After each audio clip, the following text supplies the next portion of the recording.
কোরআনুল কারীমের মধ্যে আছে, আল্লাহ তাআলা বলেন, ওয়ালা তাকুলু লিমান ইউকতালু ফি সাবিলিল্লাহি আমওয়াত বাল আহইয়াউন। আল্লাহর পথে যারা শাহাদাত বরণ করে তোমরা তাদেরকে মৃত বলো না, বরং আল্লাহ নিজে বলতেছেন বাল আহইয়াউন, বরং তারা জীবিত, নিঃসন্দেহে জীবিত। রাসূলুল্লাহ সাল্লাল্লাহু আলাইহি ওয়াসাল্লাম বলেন, সবুজ পাখির ভিতরে তাদের রূহ জান্নাতের মধ্যে ঘুরতে থাকে। এজন্য সাইয়্যিদুনা ওমর রাদিয়াল্লাহু তাআলা আনহু আজীবন তিনি শাহাদাত কামনা করতেন। আল্লাহুম্মা ইন্নী আসআলুকা শাহাদাতান ফি সাবিলিক ওয়া ফি বালাদি রাসূলিক। হযরত ওমর রাদিয়াল্লাহু তাআলা আনহু বলতেন যে, আল্লাহ, আমি আপনার কাছে শহীদি মরণ চাই এবং নবীর শহরে মরতে চাই, মদিনায়। তো আল্লাহ তাআলা ঠিক যেভাবে দোয়া করছেন আজীবন, ওইভাবেই আল্লাহ তাআলা ওনার দোয়া কবুল করছেন। উনি মদিনাতেই ইন্তেকাল করছেন এবং শাহাদাতের মৃত্যু। ফজরের নামাজের ইমামতি অবস্থা মসজিদে নববীতে প্রথম কাতারে উনি ইমামতি করতেছিলেন। একজন অগ্নিপূজক কাফের ছদ্মবেশে চাদর দিয়ে শরীর ঢেকে এই বেঈমান ফজরের নামাজের ইমামতি করতেছেন ওমর রাদিয়াল্লাহু তাআলা আনহু। এই সময় ওনার কোমরের মধ্যে ছুরি মারছে, 7-8টা ছুরির ঘাই দিছে। এই অবস্থায় তিনি রক্ত অঝরে ঝরতে শুরু করছে। তো উনি চাপ দিয়া ধইরা আগে পিছন কাতার থেকে, প্রথম কাতার থেকে হযরত আব্দুর রহমান ইবনে আউফ রাদিয়াল্লাহু তাআলা আনহুকে টেনে ইমামের জায়গায় না দাঁড় করায়া তো বলছে, আব্দুর রহমান, আগে ফজরের নামাজ শেষ করো, তারপরে তোমরা আমারে ধইরো। তো উনি কাটা মুরগির মতো পাশে এই ব্যথায় তড়ফাইছে, কিন্তু সাহাবায়ে কেরাম আগে নামাজ পড়ছে, এরপরে উনারে ধরছে। তো এই আঘাতেই উনি শাহাদাত বরণ করছে। তো শহীদি মৃত্যুও হয়েছে, আবার রসুলের শহরেই মদিনাতেই মৃত্যুবরণ করছে। এবং সবচেয়ে আশ্চর্যের কথা হলো, উনি হলেন শহীদে মেহরাব, মেহরাবের শহীদ। অর্থাৎ নামাজের এই জায়গায় রাসূলুল্লাহ সাল্লাল্লাহু আলাইহি ওয়াসাল্লাম আজীবন যেখানে ইমামতি করতেন, সেইখানে তিনি শাহাদাত বরণ করছেন। আল্লাহ ওনাকে কিভাবে কবুল করছে। এজন্য নওজোয়ান ভাই ছেলেরা, তোমাদেরও এটা মনে রাখা চাই, সারা পৃথিবীর ইসলাম বিরোধী দুশ্মনরা, এই সারা বিশ্বের ইয়াহুদি, খ্রিস্টান, মুনাফিক, নাস্তিক, মুরতাদ, ইসলাম বিদ্বেষীদের একটা বড় ষড়যন্ত্র, তাদের একটা বড় মেন এজেন্ডা হলো সারা পৃথিবীর মুসলমানদের দিল থেকে জিহাদ ফি সাবিলিল্লাহ, আল্লাহর রাস্তায় জিহাদ এবং শাহাদাত, এই শব্দ যেন ভুলে যায়। ভোগ বিলাসিতা, দুনিয়া প্রীতি, দুনিয়া নিয়ে ব্যস্ত থাকা, এই অর্থ সম্পদ, বাড়ি ঘর, দালান, বিল্ডিং, খাট পালং, সোফা, ফার্নিচার, আর ছেলেপেলেরা মোবাইল, বন্ধুদের আড্ডা, খামখেয়ালি, মানে এর মধ্যেই ডুবে থাকুক, অসভ্যতার মধ্যে, দুনিয়া বাড়ানোর মধ্যে পড়ে থাকুক। এটা হলো বেঈমানের সমস্ত ষড়যন্ত্রের মূল। এজন্য সারা পৃথিবী জুড়ে তারা জিহাদ ফি সাবিলিল্লাহর বিরুদ্ধে, আল্লাহর রাস্তায় যুদ্ধ, এর বিরুদ্ধে জঙ্গি, উগ্রবাদী, টেরোরিস্ট, সন্ত্রাসী ইত্যাদি বহু কিছিমের অপপ্রচার করে লাগাতার অব্যাহত এই পরিমাণ বলতে থাকছে যে অনেক মুসলমান সাধারণ মানুষ পর্যন্ত এটাকে ভয় পাইতে শুরু করছে, যে জিহাদ বললেই আতঙ্ক, কিতাল বললেই আতঙ্ক। অথচ কোরআনুল কারীমের প্রায় 600-র চাইতে বেশি আয়াতের মধ্যে আল্লাহ তাআলা জিহাদ ফি সাবিলিল্লাহর কথা বলছেন। তাহলে এতগুলো আয়াতকে অস্বীকার করার কোনো সুযোগ আছে? বলেন, কিভাবে অস্বীকার করব? কোরআনুল কারীমের একটি শব্দ কেউ যদি অস্বীকার করে তাহলে তো সে কাফের, সে তো বেঈমান। তাহলে কোরআনুল কারীমের মধ্যে আল্লাহ তাআলা বারবার এই কথা স্পষ্ট বলছে। কোরআন শরীফে আছে, মক্কায় মুসলমানরা, কুরাইশরা, মক্কার কুরাইশদের মধ্যে মাঝে মধ্যে বিতর্ক হইত যে কেউ কাবা ঘরে হাজিদেরকে পানি পান করাইতো, কেউ হাজিদেরকে মেহমানদারি করত, কেউ কাবা ঘরের চাবি পাহারা দিত, কেউ কাবা ঘরের সংরক্ষণ করত, কাবা ঘরের ভবন ইত্যাদি প্রস্তুত করত, হাজিদের জন্য তাবু বানাইতো। তো এই খেদমতকে অনেক বড় মনে করত। তো একদিন নিজেদের মধ্যে তারা বলতেছিল যে এইটা সবচেয়ে বড় কাজ। তো আল্লাহ তাআলা কোরআনুল কারীমের সূরা আয়াত নাজিল করে বললেন, না, আল্লাহর উপরে ঈমান এবং জান মালের জিহাদ এটা সর্বশ্রেষ্ঠ কাজ। আজআলতুম সিকায়াতাল হাজ্জ ওয়া ইমারাতাল মসজিদিল হারাম কামান আমানা বিল্লাহি ওয়াল ইয়াউমিল আখির ওয়া জাহাদা ফি সাবিলিল্লাহি বিআমওয়ালিহিম ওয়া আনফুসিহিম লা ইস্তাউনা ইনদাল্লাহ। তোমরা মনে করেছো হাজিদেরকে পানি পান করানো এবং কাবা ঘর মসজিদে হারামের রক্ষণাবেক্ষণ করা এটা সর্বোত্তম? আল্লাহ বলে, না, আল্লাহর প্রতি ঈমান, ওয়া জাহাদা ফি সাবিলিল্লাহ বিআমওয়ালিহিম ওয়া আনফুসিহিম, আল্লাহর পথে জান আর মালের জিহাদ, এইটা আর ওইটা কশ্চিন কালেও সমানও হইতে পারে না, উচ্চত হওয়ার প্রশ্নই নাই, সমান সমানও না, বরং জিহাদ ফি সাবিলিল্লাহ এটা সর্বশ্রেষ্ঠ। ওয়া যারওয়াতু সানামিহি আল জিহাদ। আল্লাহর নবী সাল্লাল্লাহু আলাইহি ওয়াসাল্লাম বলেন, ইসলামের সর্বোচ্চ চূড়া জিহাদ ফি সাবিলিল্লাহ। কি বলেন? সবাই বলেন, ছেলেরা বলো ভাই, এই শব্দটা বলো, জিহাদ ফি সাবিলিল্লাহ। আজ তোমরা ভুলে গেছো। আজ অসংখ্য যুবক ছেলে, কিশোর ছেলে জানেও না এসব। 16, 17, 18 বছরের ছেলেরা রাসূলুল্লাহ সাল্লাল্লাহু আলাইহি ওয়াসাল্লামের জামানায় পুরা দমে যুদ্ধ করছে, পুরা দম। 17, 18 বছরের অসংখ্য সাহাবী, 20 বছরের অসংখ্য সাহাবী যুদ্ধের ময়দানে সেনাপতি ছিলেন।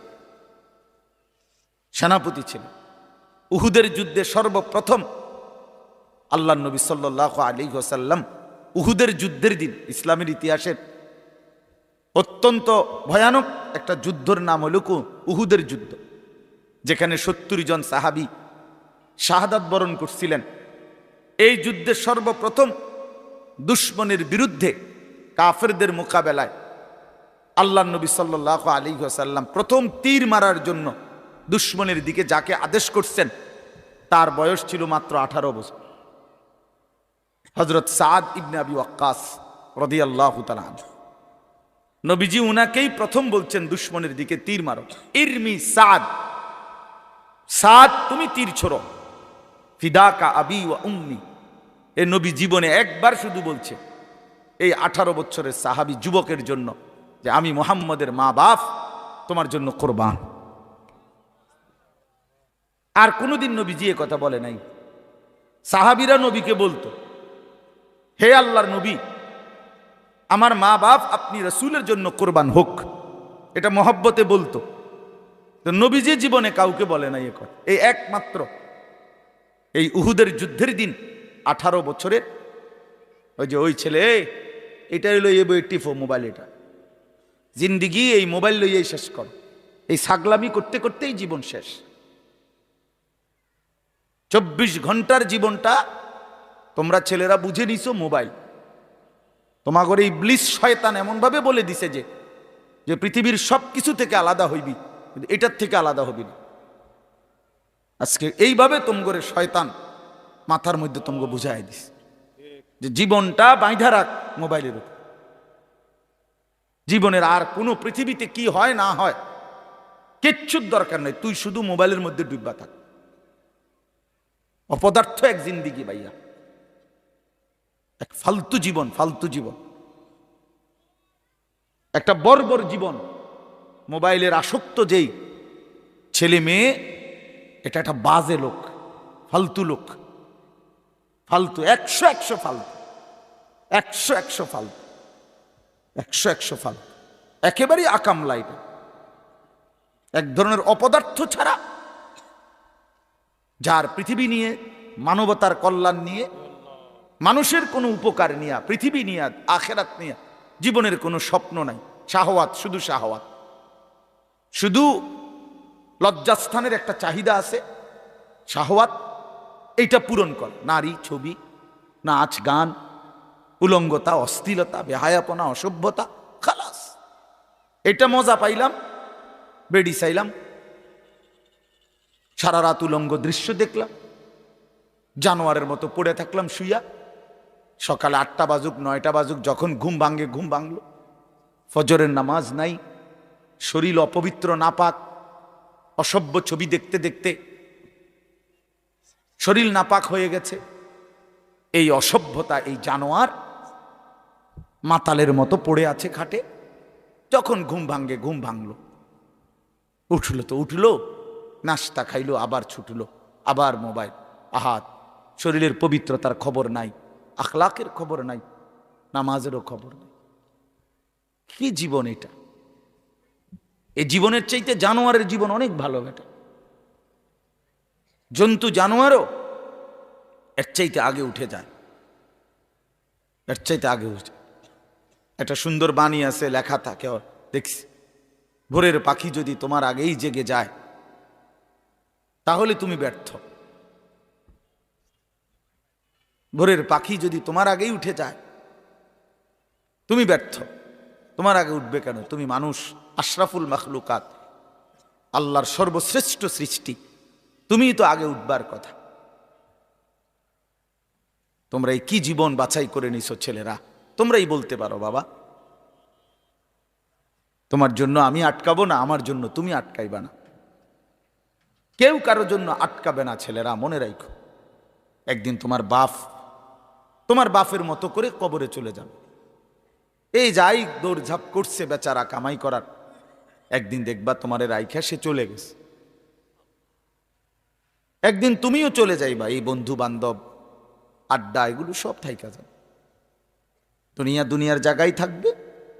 তুমি মরবা যেদিন, আমি মরবো যেদিন, সেদিনও সূর্য উঠবে, চাঁদ উঠবে, পৃথিবীর এই ব্যস্ততা থাকবে, মানুষের দৌড়ঝাঁপ থাকবে, দোকানপাট সব খুলবে, বাজার ব্যবসা চলবে, শুধু আমি নাই। শুধু কি আমি নাই, আর সবই কি স্বার্থপর দুনিয়া। কেউ তোমার জন্য 1 ঘন্টাও থামবে না, কেউ না। কারো হাতে সময় নাই ভাইয়া, কারো হাতে সময় নেই।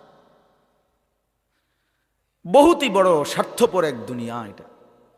এজন্য বুদ্ধিমান সে, নবীজি বলছে, আল কাইয়িসু মান দানা নাফসাহু ওয়া আমিলা লিমা বা'দাল মাউত।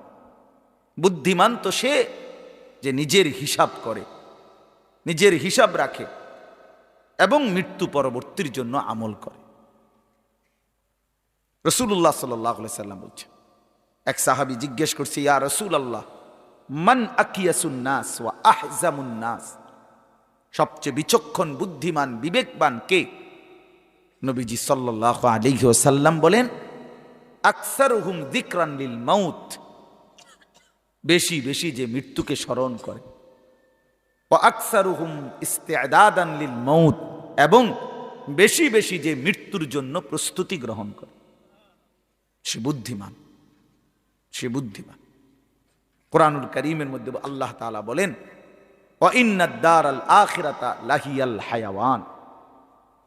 ছেলেরা মোবাইল যে কয়জন হাতে আছে নামায় ফেলো, হাতের থেকে মোবাইলটা নামায়া শোনো ভাই, আমার দিকে তাকাইয়া শোনো, ভালো হবে ভাই। তো আল্লাহ তাআলা বলেন, নিশ্চয়ই আখিরাতের ঘর জান্নাত, সেটাই কেবল জীবন।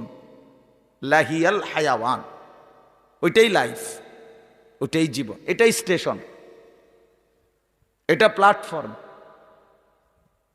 এজন্য ট্রেন স্টেশনে যত অত্যাধুনিক এসি থাকুক, বাসের প্ল্যাটফর্মে যত অত্যাধুনিক রোমে হোক, লোকটা কেবল ছটফট করে, একটু পর পর ঘড়ি দেখে, টিকিট দেখে, বাইরে উকি দেয়, বাস আইয়ে না। আরে ভাই এরম করেন কেন, এসি চলতেছে, বসে না থাকবে। আর তোর আপনার কথা বইয়ে থাকতে মাইছি মেয়ে, ঠিক কিনা বলেন? হে, অথচ কোনো সমস্যা নাই, এতটা অত্যাধুনিক রুম এখানে, তারা নাস্তা টাস্তা দিচ্ছে, কিন্তু হের কেবল গরিসা, সে কেবল টিকিট চায়, সে কেবল জিগা কি ভাই আইলুনি, ট্রেন আসছেন, কারণ এটা যে প্ল্যাটফর্ম, সে এখানে বসতে আসে নাই। রব্বুল আলামিন বলে, বান্দা বিশ্বাস করো, এটা প্ল্যাটফর্ম। মালি ওয়ালিদ দুনিয়া। রাসূলুল্লাহ সাল্লাল্লাহু আলাইহি ওয়াসাল্লাম, হাই উম্মত, দুনিয়ার সাথে আমার কিসের সম্পর্ক? কি সম্পর্ক? ইন্নামা মাসালি ওয়া মাসালুদ দুনিয়া কারাকিবিন ইস্তাওয়াল্লা তাহতা শাজারাতিন সুম্মা রাহা ওয়া তারাকা। হাদিস। নবীজি বলছে, আমার উদাহরণ দুনিয়ার সাথে কেমন শোনো। এমন এক পথিক লম্বা পথে বহু দূর কোথাও যাবে, রওনা দিছে, প্রচন্ড রৌদ্র, ভীষণ রৌদ্রে পথিক এতটাই ঘামে ভিজে গেছে যে এই জন্য সে একটা গাছের নিচে একটু বাতাসের জন্য একটু বসছে, শরীরটা যাতে একটু ঠান্ডা হয়, গরম লাগতেছে। তো কিছুক্ষণ পরে শরীরটা যখন একটু ঠান্ডা লাগছে, একটু বিশ্রাম করছে, তা আবার সেই পথিক তার মূল গন্তব্যের দিকে রওনা দিয়ে চলে গেছে। তারা কাহা, গাছটাকে গাছের জায়গাতেই রেখে গেছে। নবীজি বলেন, ঠিক এমন আমি তো আখেরাতের পথিক, আমি তো জান্নাতের যাত্রী, আমি তো আখেরাতের মুসাফির, আমি তো যাচ্ছি সেখানে। তো যাওয়ার পথে মাঝখানে 60 বছর, 63 বছর, 40 বছর, 50 বছরের একেবারে সামান্য একটু সময় ওই গাছের নিচে দুনিয়ায় একটু বিশ্রাম করলাম, একটু বসলাম, আবার একটি নির্দিষ্ট সময় পরে আমি আমার আপন গন্তব্য আখিরাতের দিকেই রওনা দিলাম। দুনিয়া দুনিয়ার জায়গায় রয়ে গেল, দুনিয়া দুনিয়ার জায়গাতেই রয়ে গেল, দুনিয়া পড়েই রইল। কি ভাই, বুঝতেছেন এই কথাটা? রাসূলুল্লাহ সাল্লাল্লাহু আলাইহি ওয়াসাল্লাম বলেন, ইয়াকুলু ইবনু আদম মালি ওয়া মালি। কি আজীব হাদিস শুনেন। নবীজি বলেন, হায় বনি আদম সারাক্ষণ কেবল বলে আমার মাল, আমার মাল। দেখছেন গাড়িটা আমার, এই বাড়িটা আমার, এই 10 শতক জমি আমার, এই সোফাগুলো আমার, এই খাট আমার। আল্লাহ নবী সাল্লাল্লাহু আলাইহি সাল্লাম বলেন, হাল্লাকা ইবনা আদম মিন মালি, কোথায় তোমার মাল?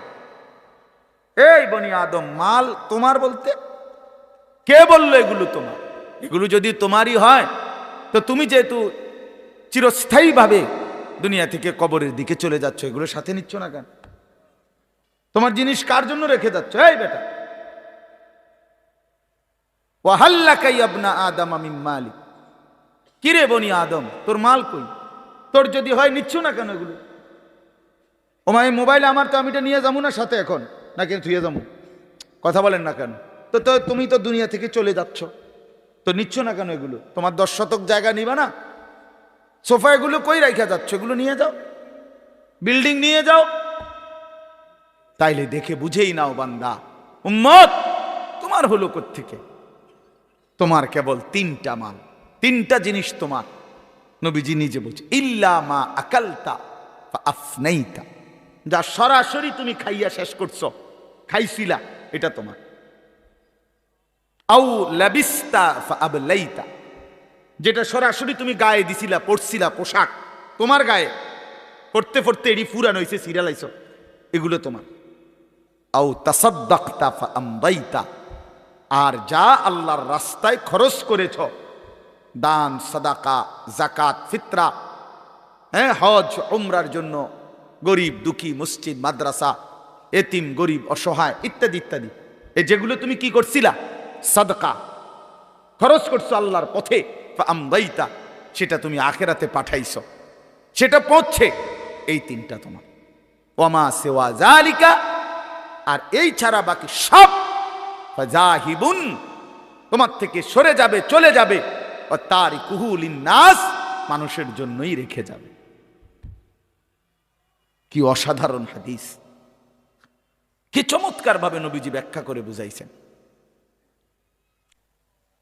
এই জন্য কবর জিয়ারতের দোয়া আছে সালামের সাথে, ওমর ফারুক ভাই নিরা হয় না, আরে বেটা, বেচারা আমার তো বড় বক্তা, ওরা নিচে বসে হায় হায় সারখার হয়ে। তো কবর জিয়ারতের দোয়ার মধ্যে, সালামের মধ্যে এটা অংশ আছে, আনতুম লানা সালাফুন ওয়া নাহনু লাকুম তাবাউন। হে কবরবাসী, আপনি তো আমার আগে চলে গেলেন, অচিরেই আমি আপনার পিছনে পিছনে আসতেছি। ওয়া নাহনু লাকুম তাবাউন, আমরা আপনার পিছনে পিছনে আসতেছি। আপনাকে সালাম, আপনাকে সালাম। এইভাবে তো আল্লাহ নবী সাল্লাল্লাহু আলাইহি ওয়াসাল্লাম কোরআনের আয়াতগুলো, সূরাগুলো অধিকাংশই আপনাদেরকে আমাদেরকে ভাই বুঝাইতে চাইছে আখিরাত, পরকাল। কতভাবে ইকতারাবা লিন্নাসি হিসাবুহুম ওয়া হুম ফি গাফলাতিন মুরিদুন। আল্লাহ তাআলা বলে, বান্দা, হিসাবের সময় তো কাছায়া গেল, আখিরাত তো চলেই আসলো, কিয়ামত তো চলেই আসলো, আজও তো তুমি গাফেল হয়েই রইলা। 40 বছর হয়ে গেছে, 1 বছর শেষ হইছে, এভাবে বুঝি নাফরমানিতে পড়ে রইলা বান্দা। 365 দিনে কোনদিন ছেলেরা, তোমরা যারা ফজরের নামাজ পড়ো না, তুমি বলো না বাপ, এত শক্ত এত পাষাণ কেমনে হইলা? 1টা বছর কোনদিন ফজরের নামাজ পড়ো নাই, এত বড় নিকৃষ্ট জানোয়ার মুসলমানের বাচ্চা কেমনে হয় বলেন? এত বড় জানোয়ার একটা মানুষের বাচ্চা কেমনে হয়? এটা কি পরিমাণ হাইওয়ান, এটা কত বড় হাইওয়ান, এটা কত বড় জন্তু, কত বড় পশু। 1 বছর 365 দিনে এই হাইওয়ান কোনদিন ফজরের নামাজ পড়ে না। শুধু 1 বছর, খবর নিলে দেখবেন 10 বছর, খবর নিলে দেখবেন 5 বছর। জানোয়ারের মতো, ইয়াহুদির মতো, খ্রিস্টানের মতো চুল রাইখা তৃপ্তি বোধ করে। এর চাইতে অসভ্যতা, এর চাইতে নিকৃষ্ট রুচি, এত বিকৃত মানসিকতা কোন জন্তু জানোয়ারেরও হয় না। জন্তু জানোয়ারের, তোমরা যে সমস্ত ছেলের চুল ইয়াহুদির মতো, খ্রিস্টানের মতো, বেঈমানের মতো, বেটা তুমি একদম নিম্ন রুচির মানুষ, একেবারে ফসা মানুষ বেটা, তুই বেটা ফালতু লোক বেটা, তুই বেটা, তোর কোনো রুচি বলতে কিছু নাই বেটা, তোর কোনো রুচিবোধ নাই বেটা। কার মতো মুসলমানের বাচ্চা হইয়া, মুসলমানের ঘরে জন্ম নিয়া বেটা, আল্লাহর আজান শুনলি, ডান কানে বাম কানে তোরে আজান দিছে, এক পবিত্র মা তোরে 2টা বছর দুধ পান করাইছে বেটা, কোন শরমে বেটা তুই ওই বেঈমানদের মতো চুল কাটলি বেটা? ওদের কোনো জাতপাত আছে বেটা? ওদের কোনো ইজ্জত আছে না সম্মান আছে? আল্লাহ তাআলা কোরআনুল কারীমে বলছে, ইন্নামাল মুশরিকুনা নাজাস। কোরআনের আয়াত কিনা? আল্লাহ বলছে সমস্ত মুশরিক নাপাক, নাজাসুন নাজাস। সমস্ত ইহুদি নাপাক, সমস্ত খ্রিস্টান নাপাক, সমস্ত হিন্দু নাপাক, সমস্ত বৌদ্ধ নাপাক, সমস্ত নাস্তিক নাপাক, সমস্ত মুরতাদ নাপাক, সমস্ত বেঈমান নাপাক।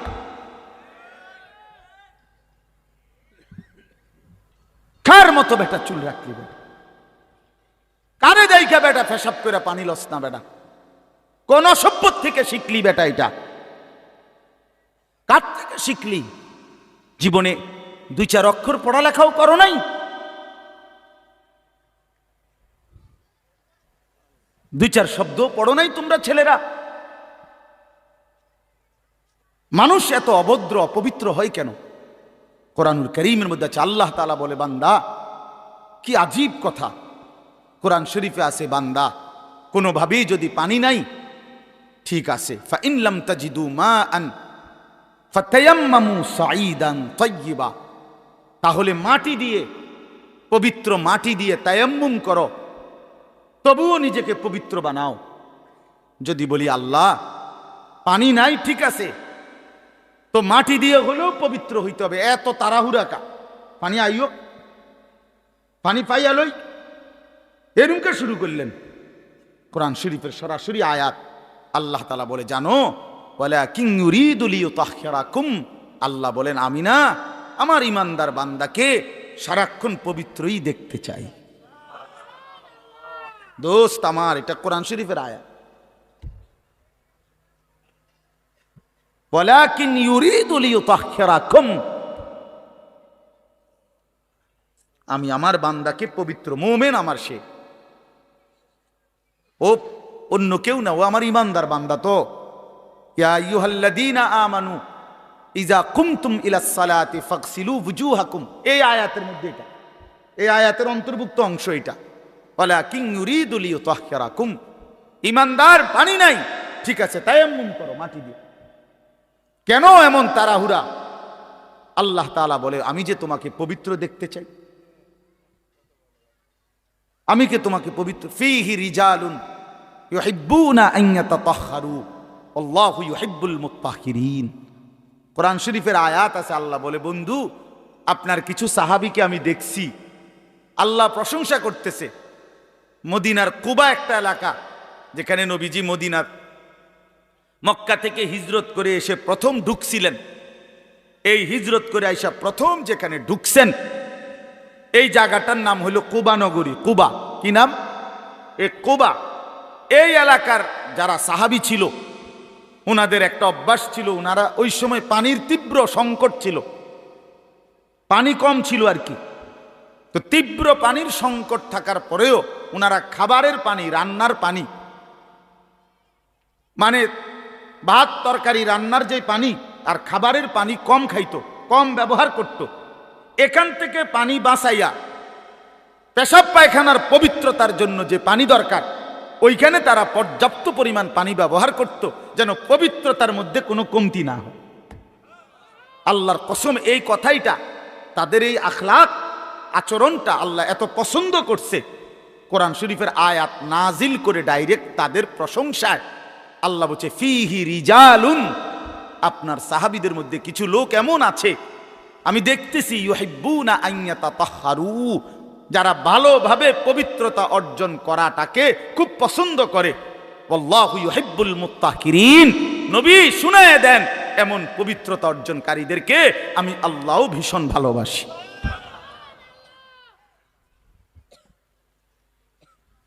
তোরে আল্লাহ ঘৃণা করে, যুবক তোদের যাদের প্যান্টে পেশাব, তোরা যারা টয়লেট পেপার ব্যবহার করো না, তুই নিকৃষ্ট রুচির মানুষ বেটা, ফালতু বেটা, ফালতু বেটা। চুল কেবল চুলের পিছনের দিকে ফিরাস বেটা, হাইতে মানে একটা কেমন লাগে। হ্যাঁ, সামান্য সামান্য সহপাঠী বা সামান্য সেরকম দাঁড়, সেরকম লাগতেছে তোরে দোস্ত, জিঙ্গাইলে না বলে সেরকমটা কেডা? সেরকম ঠিক আছে লাগতেছে, আমিও কই, কিন্তু সে কে যার মতো লাগতে আছে? হেইতে কেডা যে যার মতো? সেরকম তো বুঝছি, সেরকমটাকে। সেরকম কি গাঁজাখোর, না ফুট্টাখোর, না বাবাখোর, না ডাইলখোর, না হারামখোর, না মদখোর, না ইয়াবাখোর? কার মতো লাগতেছে তারে জিঙ্গা। তুই যে আমারে কইলি সেরকম লাগতে আছে, হেতে কেডা যার মতো লাগতে আছে আমারে? কথা বলেন। হ্যাঁ, তো জিঙ্গাইলে কবে দোস্ত ফুট্টাখোরের মতো লাগে, তোর বাবাখোরের মতো লাগে তো। কারণ কোন ভদ্র মানুষ, ইমানদার, নামাজি, কোন চরিত্রবান পবিত্র মানুষ নাপাক থাকতে পারে না। তো তাহলে তো এটা বুঝাই যায় তোরে কার মতো লাগে বেটা। হ্যাঁ, নাই তো হে বলুক যে দোস্ত তোর চুল দেখে মনে হয় পুরা বায়জিদ বুঝতাম, তোর একদম জোনায়েদ বাগদাদির মতো লাগতে আছে, এমন নি? তাইলে তোর চোর ডাকাইতের মতোই তো লাগে। আস্তাগফিরুল্লাহ, আস্তাগফিরুল্লাহ। প্রিয় ভাই আমার, বন্ধু আমার, আখিরাত যেন ভুলে না যাই। মহান আল্লাহ পাক রব্বুল আলামিন এই কোরআনুল কারীমের মধ্যে বারবার আমাদেরকে আখিরাত মনে করাইছে। আমাদের জিন্দিগি ঈমানের জিন্দিগি, আমাদের জিন্দিগি পবিত্র জীবন ভাইয়া। আমরা শুধুই দুনিয়ার জন্য না, শুধু দুনিয়ার জন্য, দুনিয়ার জন্য আল্লাহ তাআলা কোরআন শরীফ আছে ওয়াদারনি ওয়াল মুকাদ্দিবিনা উলিন নামাতি ওয়া মাহিলহুম কালিলা। আল্লাহ বলছে, হে আমার বান্দারা, নাফরমান পাপীদেরকে অল্প সময়ের জন্য দুনিয়া ভোগ করতে দাও, ওদেরকে দুনিয়া খাওয়াইয়া পড়াইয়া এরপরে আমি নিয়ে আসবো, আমি এজন্যই বানাইছি। কিন্তু তোমরা মোমেন, তোমরা ইমানদার, তোমাদেরকে আমি আল্লাহ তাআলা জান্নাতের জন্য বানাইছি, জান্নাতের জন্য। উইদ্দাত লিল মুত্তাকিন, মুমিনদের জন্যই জান্নাত, মুত্তাকিদের জন্যই জান্নাত। একটা বেঈমানও জাহান্নাম থেকে মুক্তি পাবে না। কোনো কাফের, কোনো বেঈমান, কোনো হিন্দু, কোনো বৌদ্ধ, কোনো ইহুদি, কোনো খ্রিস্টান, কোনো নাস্তিক মুরতাদ পরকালে পরকালে এক ঢোক, এক জাররা, এক লোকমা, এক ঢোক পানি মিলবে না, সুখ মিলবে না। ঈমানবিহীন সমস্ত ভালো কাজ আখিরাতের বিচারে পরিত্যক্ত, মারদুদ, বাতিল। ঈমান সত্য। মৃত্যু পরবর্তী যেই কোনো বিনিময়ের জন্য উত্তম বিনিময় পেতে হলে কি লাগবে? ঈমান। ঈমান জরুরি, ঈমান জরুরি। ঈমান হারা সর্বহারা, আল্লাহ হারা সর্বহারা, সর্বহারা। তো এই জন্য আল্লাহ তাআলা আমাদেরকে বানাইছিনি আখিরাতের জন্য, আখিরাতে নিজের জন্য। খালাকতুল আশিয়া আলি আজালিক ও খালাকতুকা লি। আল্লাহ বলছে, বান্দা গোটা দুনিয়া আমি তোমার জন্য বানাইছি, তোমারে শুধু আমার জন্য বানাইছি। সারে দুনিয়া তেরে লিয়ে, তু সিরফ মেরে লিয়ে। বাহ, এই কথা ভাবলেই তো অবাক লাগে। আমার তো খুব ভালো লাগে যে কয় কি মালিক। हाँ, सारे दुनिया तेरे लिए, तू सिर्फ मेरे लिए। গোটা দুনিয়া বান্দা তোর জন্য, যা বান্দা সবটা দুনিয়া তোরে দিলাম, তোকে শুধু আমার জন্য রাখলাম। তু সিরফ মেরে লিয়ে, তুমি আমার জন্য, তুমি আমার হয়ে থাকবা, আমার সেজদা করবা, আমারে নামাজ, আমার হুকুম পালন করবা। তো দুনিয়া ও ইজ্জতের সাথে আমি আল্লাহ চালাবো, আখিরাতেও তোমারে আমি আল্লাহ সর্বোচ্চ সম্মানজনক রিজিক, সর্বোত্তম জান্নাত আমি নিজে দিয়ে দেব। ফালানুহিয়ান্নাহু হায়াতান তাইয়্যিবাহ ওয়া লানাজজিয়ান্নাহুম আজরাহুম বিআহসানি মা কানু ইয়ামালুন। রব্বুল আলামিন বলেন, দুনিয়াতেও আরামের জীবন দেব, আখিরাতেও সর্বোত্তম বিনিময় দেব। শর্ত কেবল দুইটা, এক নাম্বার ঈমান, দুই নাম্বার নেক আমল। মান আমিলা সালিহাম মিন যাকারিন আও উনসা ওয়া হুয়া মুমিন। আল্লাহ বলেন, পুরুষ কিংবা নারী যদি ঈমান অবস্থায় সবগুলো নেক আমল করতে পারো, আমি আল্লাহ ওয়াদা দিলাম বান্দা, দুনিয়াতেই তোমাকে আরামের জীবন দেব, আখিরাতেও সর্বোত্তম বিনিময় দেব। সুবহানাল্লাহ। হ্যাঁ, চলেন, আমার কথা শেষ। আমার বাপ, আমি তর্জমা শুনাই, তাইলেই কথা শেষ। হাফেজ আমিন ভাই অনেক মহব্বত করছে, এই মাদ্রাসার মাহফিলে আসার সুযোগ হয়েছে, এতটুকুই। আরও উলামায়ে কেরাম, আমাদের আল্লামা মুফতি আমজাদ হুসাইন সাহেব হজরত অনেক অসুস্থ, উনি আজকে অনেক দিন ধরে ডেঙ্গুতে আক্রান্ত। আজকেও আসরের পরে কথা বলছি, খুব আস্তে আস্তে কথা বলে, খুব ক্লান্ত, দুর্বল। তারপরও আমারে বলছে যে আমিন ভাইয়ের মাহফিল আমি একটু লেগে হইল আসমু। আমাদের আজকে যে একজন মাওলানা শেষ বয়ান করবে, আপনার অসাধারণ। আপনাদের ছেলেদেরকে, তোমাদেরকে বলি, বাপ আমার অনুরোধ রইল, আমার এই কথাটা রাইখো, তোমরা ওর বয়ান শুনো। আমি নিজেও ওর বয়ান শুনি, আমি নিজেও এর বক্ত। অসাধারণ বয়ান করে সে, হজরত মাওলানা মুফতি ইউসুফ বিন ইকবাল, তার বয়ান চমৎকার একেবারে। আল্লামা মুফতি আরিফ বিন হাবিব যেমন সব কথা হাদিস থেকে বলে, এই নওজোয়ান মাওলানাও ঠিক এরকম অনর্গল রাসূলুল্লাহ সাল্লাল্লাহু আলাইহি সাল্লামের হাদিস বলতে থাকে। হ্যাঁ, এজন্য সবাই ইনশাআল্লাহ এই মাওলানার বয়ান শুনবার চেষ্টা করবেন। তো তরজমাটা শুনেন। আল্লাহ তাআলা মূল বক্তব্য এটাই যে আল্লাহ আমাদেরকে আখিরাত মনে করাইতে চাইছে। কি? কোরআনুল কারীমের 30 নম্বর পারা 101 নম্বর সূরা আল কারিআ, এই সূরার আল্লাহ বলেন, আল কারিআতু মাল কারিআ। আল কারিআ অর্থ হলো যেটা দরজায় আঘাত করে, খটখট খটখট আওয়াজ করে। এই খটখটকারী আল্লাহ বলেন মাল কারিআ, বলো তো খটখটকারী বলতে কি? ওমা আদরাকা মাল কারিআ। আবারও বলছি নবী আপনাকে জানতে চাচ্ছি, জানেন এই আঘাতকারী খটখটকারী কি? আল্লাহ বলেন সেটা হলো আখিরাত, কিয়ামত, যেটা আপনার কাছে প্রতিদিন আমাদের কাছে খটখট করে আমাদের দরজায় যেন ঘন্টা বাজাইয়া বলে যাচ্ছে যে কিয়ামত তো চলেই আসলো। আখিরাতের প্রস্তুতি কি হলো বলো? ওই মানুষ তো মরে গেল দেখলা, তুমিও তো মরে যাবা, তোমার প্রস্তুতি কি বলো? এক লোকের জানাজা যাচ্ছিল, লাশ, তো এক বুজুর্গ আল্লাহওয়ালা ওই সামনে দাঁড়ানো, তো ওনার পাশের এক লোক বলতেছে কার জানি কবর, কার জানি মৌত হইল, আহারে কার জানি কার জানি। তখন তিনি বললেন হয় তোমার মরণ হইল নয়তো আমার মরণ হইল। মানে এইটা ভাবো যে হয় তোমার মরণ হইছে নইলে কার মরণ হইছে? আমার মরণ হইছে। আর ভাবো সে তো মৃত্যুবরণ করছে, তিনটা অবস্থা তার শেষ।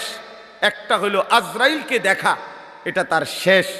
এরপরে জান কবজের যন্ত্রণা, এটা তার শেষ। আর জান কবজের পরে তার মৃত্যুটা বিভৎস, অনেকের মৃত্যু হইতে পারত, তার শরীর ছিঁড়া ফেলছে, তার শরীর নিশ্চিহ্ন হয়ে গেছে, এরকম আপনার মৃত্যু হইতে পারত। কিন্তু তার তো স্বাভাবিক মৃত্যু হইল যে তার লাশটা অক্ষত আছে, দেখা যায়। তুমি এবার ভাবো যে তোমার সামনে তিনোটা রয়ে গেছে, যে আজরাইল তোমার সামনে কেমন দাঁড়াবে, তুমি চিন্তা করো। তোমার জান কবজের কষ্ট কেমন হবে, তুমি ভাবো।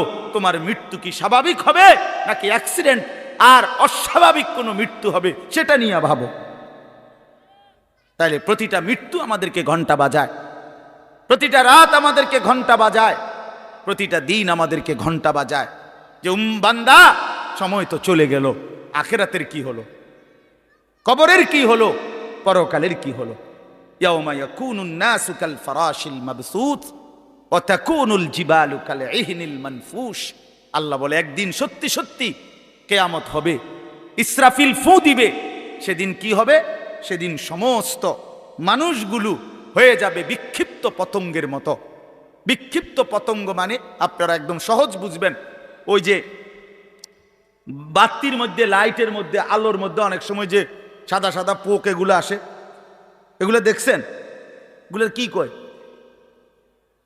উলু। উলু, এই যে আর একটু বড় বড় সাদা সাদা, হ্যাঁ, এই উলু।